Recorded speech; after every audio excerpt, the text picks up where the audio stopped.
शुरुआत में क्या लिखा है इस चिट्ठी में। मैं भरोसे शब्द का लगातार 1 महीने से इस्तेमाल कर रहा हूं। भरोसे की कमी साफ दिखाई दे रही है। सरकार अभी एतबार, भरोसा नहीं जगा पा रही है किसान संगठनों में। शुरुआत में ही संयुक्त किसान मोर्चा क्या लिखता है, अफसोस है कि इस चिट्ठी में भी सरकार ने पिछली बैठकों के तथ्यों को छिपाकर, यह 24 तारीख की चिट्ठी का जवाब है, जनता को गुमराह करने की कोशिश की है। हमने हर वार्ता में हमेशा 3 केंद्रीय कृषि कानूनों को निरस्त करने की मांग की है। सरकार ने इसे तोड़ मरोड़ कर ऐसे पेश किया मानो हमने इन कानूनों में संशोधन की मांग की थी। तो आरपी सिंह, किसानों ने कह दिया है हम बातचीत के लिए तैयार हैं। 11 बजे 29 दिसंबर, आज से 3 दिन बाद वो बातचीत के लिए तैयार हैं। सरकार तीनों कानूनों को निरस्त कर दे, एमएसपी को कानूनी जामा पहना दे, पर्यावरण जो ये कानून है पराली जलाने को लेकर जो 1 करोड़ का जुर्माना था उसे कम करे और बिजली संशोधन विधेयक में भी बदलाव करे। साफ कर दिया है उन्होंने। सरकार बातचीत करेगी। संदीप, बातचीत तो करनी है। किसी भी समस्या का, किसी भी इशू का रास्ता बातचीत से ही है और बातचीत के अलावा कोई रास्ता नहीं है। उन्होंने 29 तारीख बोली, मैं तो अपेक्षा कर रहा था कल की बात करते हैं कि कल हम बातचीत करेंगे। उसके लिए 29 2 दिन और बीच में उनको थोड़ा और आंदोलन तेज करना है, उनका हक है, वो करना भी चाहिए। और मेरा मानना है कि ये जो विषय रखे इस पर सरकार अपना पक्ष रखेगी और बताएगी अपना पक्ष क्या है सरकार का। तो मुझे तो जहां तक याद पड़ता है, जो शुरू में मैं आपको लगातार कहता हूं, वो जो पक्ष 4 बातें थी, सरकार ने चारों बातें इनकी मान्य करी है। अब वो कहेगी नहीं आप तो बिल हटाइए, बिल खत्म करिए। तो नहीं, सबसे पहली मांग तो यही है ना, तीनों बिल निरस्त करो, तीनों कानून, बल्कि बिल भी नहीं। मैं आपकी बात पे आ रहा हूं। और दूसरी बात है एमएसपी की बात कही उन्होंने कि एमएसपी रहनी चाहिए। सरकार ने लिखित रूप से दे दिया, आश्वस्त कर दिया कि एमएसपी रहेगी। नहीं, वो गारंटी मांग रहे हैं, आप लिखित आश्वासन। ये दोनों सेम चीजें नहीं है। अगर सेम है तो एक गारंटी दे दो, कानूनी जामा पहना दो। धन्यवाद संदीप। हाँ, मैं उस पर भी, मैंने आपकी डिबेट पे कल परसों भी बोला था, आज दोबारा बोलता हूं कि एमएसपी पे कानूनी जामा क्यों नहीं हो सकता। क्यों नहीं हो सकता? अगर आपने नहीं, आपने समझाया नहीं मुझे, कल भी थे आप। क्यों नहीं हो सकता, बता दीजिए। मैं धन्यवाद। मैं वैसे अपना वीडियो कल का आपको भेज दूंगा, जो कल आप बताया था, मैं आज दोबारा बता। नहीं, दोबारा बता दीजिए मेरी सुविधा के लिए। मैं दोबारा बता रहा हूँ साहब, मैं दोबारा बता रहा हूँ। मैं तो हाथ जोड़ के विनम्रता से बता, मेरा कोई झगड़ा नहीं, ना किसानों से ना आपसे। हम तो सरकार के नाते से हाथ जोड़कर, हाथ बांध कर खड़े किसानों के आगे कि रास्ता निकालना है।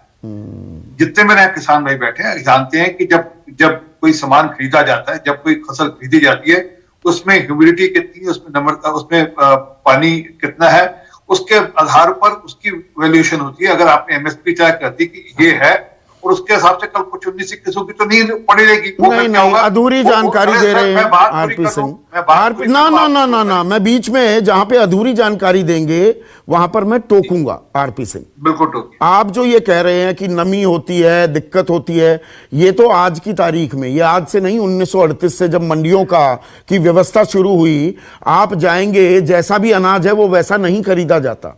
नमी है, खराब है, उसकी वैसे ही कटाई हो जाती है, उसमें कोई दिक्कत नहीं है। वो तो आज भी व्यवस्था है। तो आप ये मुझे कारण मत बताइए जी नमी होगी तो वो कहे जी नमी वाले पे एमएसपी पर खरीदे, ऐसी कोई मांग नहीं है। मैं क्लैरिफिकेशन अभी दिलवा देता हूं आपको, 1 सेकंड। ना, ये क्लैरिफिकेशन जरूरी है ना, यही तो जड़ है, यही तो विवाद की जड़ है। 1 मिनट, राकेश टिकैत स्क्रीन पर। राकेश टिकैत, आप अपना गेहूं या धान या कोई भी फसल लेकर जाते हैं मंडी में, तो उसमें नमी है, कुछ खराबी है, उसकी तो वैसे ही कटाई हो जाती है ना, वो तो कट जाता है। यहां आरपी सिंह कह रहे हैं कि नहीं जी आप एमएसपी की डिमांड कर रहे हैं, एमएसपी इसलिए नहीं दे सकते, खराब जो अनाज होगा उस पर भी आप एमएसपी मांगेंगे। आप खराब अनाज पर भी एमएसपी मांग रहे हैं क्या? नहीं, अगर नहीं, वो तो तुलाई में हो जाता है। जैसे वही तो मैं बता रहा हूँ, 7 किलो तक। हाँ। पंजाब के अंदर 7 किलो तक धान ज्यादा दे दिया हमने, 107 किलो दे दिया 1 क्विंटल में। तो 7 किलो ज्यादा होगा, नमी होगी, वो सूख जाएगा। और हम गन्ने में देते हैं ना, गन्ने में तो सरकार ने ही 3 भाव कर रखे हैं। भाई कोई रिजेक्ट वैरायटी है तो उसका अलग भाव है, जो जर्नल है उसका अलग भाव है, और जो अर्ली है उसका अलग भाव है। तो सारी व्यवस्था हो जाएगी। आप लिख कर दे दो, वो व्यापारियों का हमारा तालमेल है, किसान कर लगा, उसको कोई दिक्कत नहीं। आप एमएसपी कर दो।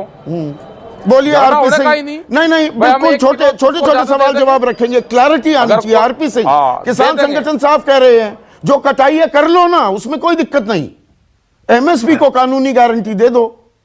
मैं संदीप, मुझे आपने बीच में टोक दिया, मुझे बात पूरी कर दे तो शायद आपकी बात का उत्तर मैं दे भी देता, जो कैश साहब कह रहे उस बात का उत्तर। चलिए बताइए।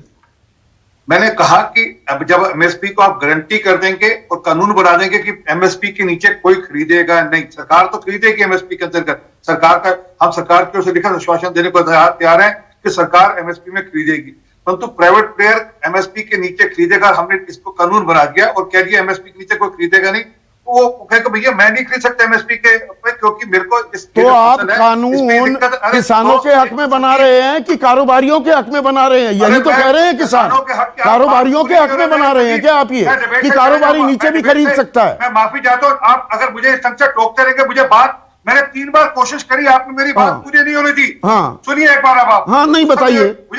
मुझे बात पूरी होनी चाहिए, मुझे बात मैं पूरी, हाँ मैंने पूरी कर दी। वो आप, मैं चाहता हूं आपके माध्यम से ये मामला सुनिए, मैं तो आपका आभारी हूं कि मुझे आप माध्यम दे रहे हैं बात उठाने का। सुनिए, मैं जो कह रहा हूं कि एमएसपी के माध्यम से जब आप किसान को बोल देंगे तो वो खरीदेगा नहीं, तो वो दिक्कत किसान की होने वाली है, उसको क्या दिक्कत है? नहीं, आपने मेरे सवाल का जवाब नहीं दिया, सवाल का जवाब नहीं दिया। किसान से सरकार तो खरीदेगी एमएसपी पर आप कारोबारियों पर, व्यापारियों पर ये बोझ, ये बंदिश नहीं लगाना चाहते, तो ये किसान के हक में कानून हुए कि व्यापारियों के हक में? अच्छा, तो मतलब आप उनको एक चोर दरवाजा दे रहे हैं, वो कहेंगे हम नहीं खरीदेंगे, हम तो कम दाम पर खरीदेंगे। अभी तक तो जेपी नड्डा, नरेंद्र तोमर बता रहे थे व्यापारियों को बेच दो, ऊंचे दाम मिलेंगे। आड़ती तो मंडी व्यवस्था का हिस्सा है, वो अगर नमी होगी तो वो कटता है, ये किसान भी जानता है। तो प्रावधान पहले से ही है ना मंडी व्यवस्था में। हम ये कह रहे हैं कि सरकार के ऊपर बाध्यता है, सरकार उस पर, तो वो बाध्यता आप निजी कंपनियों पर, व्यापारियों पर क्यों नहीं करना चाहते? आरपी सिंह, सवाल यही है। तो मतलब ये व्यापारियों के हक में है कानून, व्यापारी का नहीं, उसमें नुकसान ये व्यापारियों के हक में हो गया ना, इसीलिए आप कानूनी बाध्यता नहीं ला रहे हैं। आप कह रहे हैं व्यापारी नहीं खरीदेगा। अब मैं थोड़ा एक्सपर्ट से बात कर लूं। देवेंद्र शर्मा, एक सेकंड सर, सबको मौका मिलना चाहिए।